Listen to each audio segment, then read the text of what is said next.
नमस्कार विद्यार्थी मित्रमैत्रिणींनो, मी योगिता पाटील तुमचं सर्वांचं आजच्या व्हिडिओ तासिकेमध्ये स्वागत करते. आपण science and technology part second इयत्ता 10वी या विषयाचा अभ्यास करत आहोत. यामध्ये आपण दुसरा लेसन तो म्हणजे life process in living organism हे बघत आहोत. आज आपण यामध्ये बघणार आहोत मायटॉसिस म्हणजे काय. तर या मायटॉसिसबद्दल आपण डिटेल बघणार आहोत.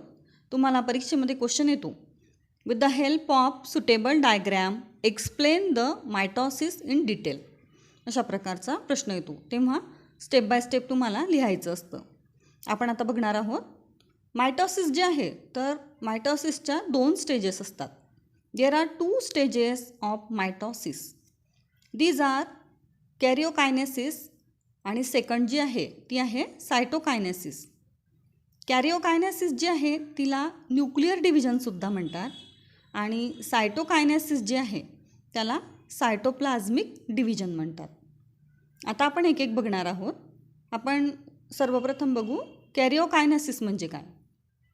यामध्ये कॅरिओकायनेसिस जी आहे it take place in further 4 phases. याचे 4 फेजेस असतात. तर हे 4 फेजेस जे आहे ते आहे prophase, metaphase, anaphase and telophase. आता आपण एक एक फेजेसबद्दल बघणार आहोत. तुम्हाला डायग्रॅम दिसते बघा. त्या डायग्रॅममध्ये पहिला जो फेज आहे तो आहे प्रोफेज. ही जी डायग्रॅम आहे या डायग्रॅमचं तुम्हाला नीट निरीक्षण करायचं आहे.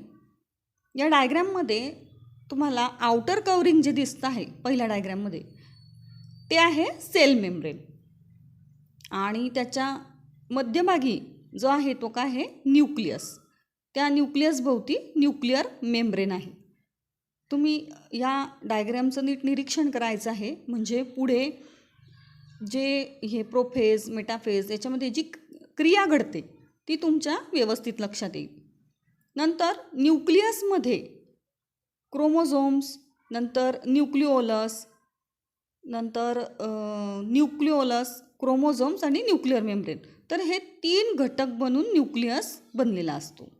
आणि सेल मेम्ब्रेन आणि आउटर जे कव्हरिंग आहे किंवा न्यूक्लियस म्हणतो आपण, त्या न्यूक्लियसच्या मध्ये किंवा आजूबाजूला सायटोप्लाझम असतं आणि सेलमध्ये सेंट्रिओल्ससुद्धा असतात.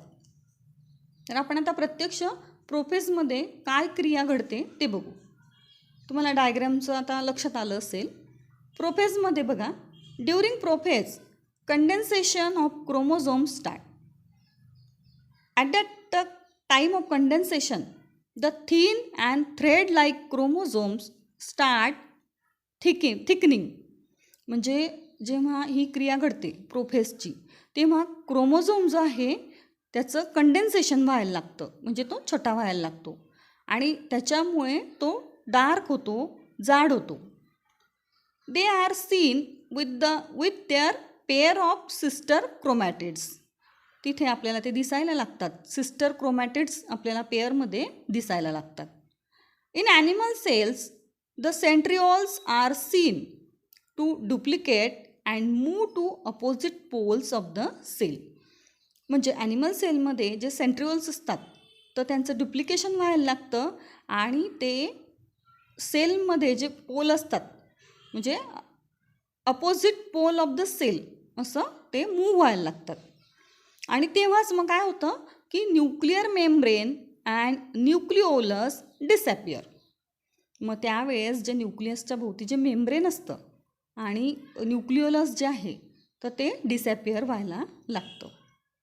सगळ्यात महत्त्वाचं काय लक्षात ठेवायचं इथे की क्रोमोझोम जो आहे तो कंडेन्स होतो, थिक होतो आणि न्यूक्लिअर मेम्ब्रेन आणि न्यूक्लिओलस हे जे आहे ते डिसॅपियर व्हायला लागतं ह्या पहिल्या फेजमध्ये. आता आपण दुसरा फेज बघू बघा, मेटाफेज. याची डायग्रॅम तुम्ही बघायची आहे म्हणजे तुम्हाला लक्षात येईल. यामध्ये काय होतं की chromosomes complete their condensation and each one is seen with its sister chromatids. म्हणजे या फेजमध्ये क्रोमोझोम जो आहे त्याचं कंडेन्सेशन ही जी प्रोसेस आहे ही कंप्लीट होते आणि त्याचबरोबर आपल्याला सिस्टर क्रोमॅटिड हे दिसायला लागतात. The chromosomes are seen in equatorial plane of the cell. बघा क्रोमोझोम कुठे दिसतात? Equatorial plane of the cell. The spindle fibre are form from polar region. तेव्हाच स्पिंडल फायबर तयार व्हायला लागतात. तुम्हाला डायग्राममध्ये दिसत आहेत बघा ते. Where centrioles are present and they attach themselves to the centromere of each chromosomes. हे लक्षात घ्या इथे की जे स्पिंडल फायबर आहेत ते तयार होतात पोलर रिजनच्या इथे, आणि त्याच वेळेस काय होतं की सेंट्रिओल जे असतात तर त्या सेंट्रिओल्सच्या इथे ते अटॅच करून घेतात. कोणाला? सेंट्रोमरला. जे क्रोमोझोम्सच्या जवळ जे सेंट्रोमर असतात त्या ठिकाणी. Nuclear membrane now disappear completely.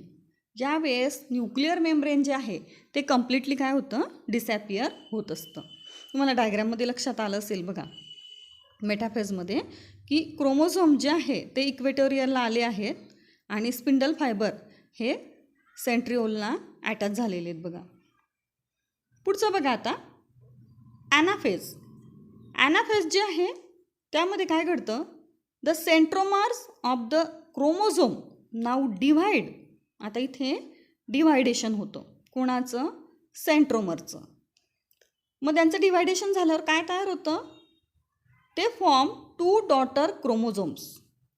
The spindle fibre pull apart the chromosomes from equatorial region to opposite pole.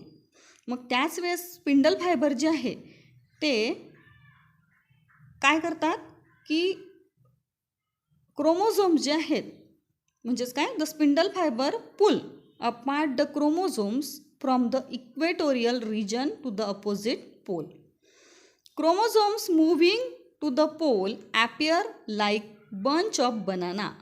म्हणजे क्रोमोझोम जे आहे तर त्यांची मूवमेंट होते कुठे? अपोजिट पोलला, आणि त्यामुळे आपल्याला ते बंच ऑफ बनानासारखे दिसायला लागतात. One set of chromosomes reach each pole by the end of the anaphase. इथे तुम्हाला हे लक्षात घ्यायचं आहे की अशा पद्धतीची बंच ऑफ बनानासारखे ते दिसायला लागतात. आता पुढचा जो फेज आहे तो आहे टिलोफेज. यामध्ये काय होतं? This telophase is reverse of event that occurred in prophase. म्हणजे प्रोफेजमध्ये जी प्रक्रिया होत असते, जी प्रोसेस होते त्याच्या रिव्हर्स इथे ही प्रोसेस होत असते. कशामध्ये? टिलोफेजमध्ये. इथे काय होतं बघा? The thicken chromosome decondense. म्हणजे जो क्रोमोझोम आपल्याला थिक असा दिसत असतो डोळ्यांना तो काय होत जातो? डिकंडेन्स म्हणजे नष्ट व्हायला लागतो. आणि मग त्यामुळे काय होतं? They again assume the thin and thread like appearance. आणि मग अशामुळे तो जो क्रोमोझोम्स आहे तो थिन आणि थ्रेड सारखा दिसायला लागतो. बारीक आणि दोऱ्यासारखा तो आपल्याला दिसायला लागतो. आणि त्याच वेळेस काय होतं? Nuclear membrane and nucleolus appear again. Nuclear मेम्ब्रेनसुद्धा आपल्याला दिसायला लागतं याच्यामध्ये, आणि न्यूक्लिओलससुद्धा आपल्याला पुन्हा दिसायला लागतो. The spindle fibre are completely lost. जे स्पिंडल फायबर तयार झालेले होते ते सुद्धा काय होता? कम्प्लिटली लॉस्ट होतात म्हणजे नष्ट होतात.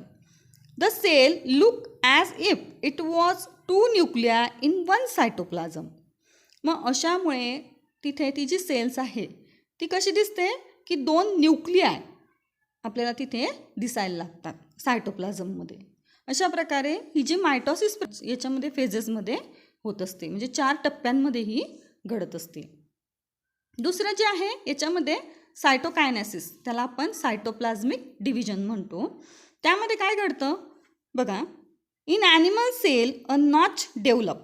नॉच म्हणजे खड्डा. In the middle of the cell. सेलच्या मध्यभागी नॉच तयार होतो.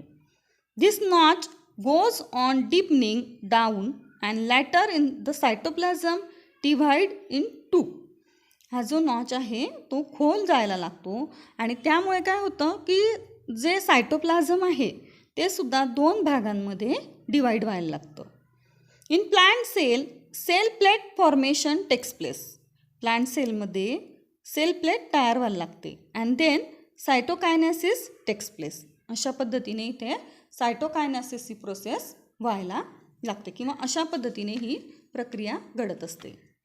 तुम्हाला परीक्षेला किती मार्कांना हा प्रश्न विचारलेला आहे हे तुम्हाला बघायचं आहे आणि त्या पद्धतीने लिहायचं आहे. बऱ्याच वेळा परीक्षेमध्ये 2च फेजेस विचारलेले असतात. त्या पद्धतीने तिथे डायग्रॅम काढून त्याचं एक्सप्लेनेशन हे 10वीला अपेक्षित असतं. बऱ्याच वेळा डायग्रॅम विचारलेली असते किंवा एक्सप्लेन विथ सुटेबल डायग्रॅम हे मी तुम्हाला अगोदरच सांगितलं.